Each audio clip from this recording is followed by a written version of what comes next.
Now, what's the greatest tool to secure America's future global influence? Is it the military, troops or drones, perhaps? Well, it turns out it could be something as simple as education. Gianni Chichikian explains.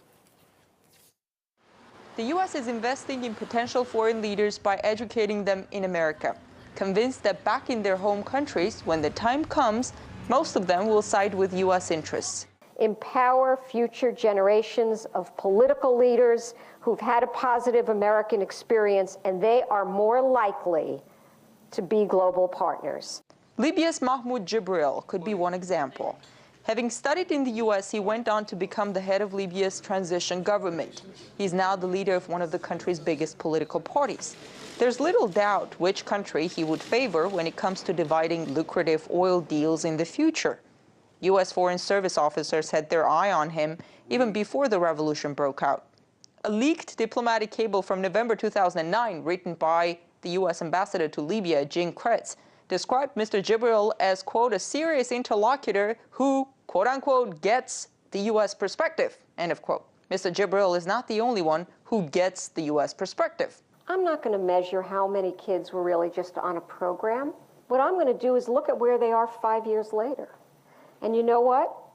92% of the people who go on U.S. government exchanges go on to work in civil society positions, in the parliament or in an NGO. Soraya took a 2-year course in public diplomacy in 2006 at the University of Southern California. And in this particular program that I was in, every single lecture has a State Department member present. So you know that you're not really learning public relations, but you're being taught how to implement what they wish. The U.S. Trade and Development Agency, an offshoot of the State Department's USAID, claims that what they call aid is actually investment. The agency's deputy director says for every $1 they invest, they get $8 back in U.S. exports. America's officials maintain that it's hard to overestimate the benefits of investing in public diplomacy. The investment, I do not call it spending. It's an investment. It's absolutely an investment. And there's a return on investment. And it's very hard to quantify that return completely, but I can tell you that you could quantify it in troops that you don't have to send somewhere. Soraya never pursued a career with the training she received. For the most part, it was interfering in other countries. I mean, I may not be fond of the government in Iran, but I support 100% its sovereignty. And I was sitting in this class with lecturers and people saying, how do we take democracy to Iran? How do we undermine the government? So for me, it was a real challenge to see the program through. And it wasn't just Iran.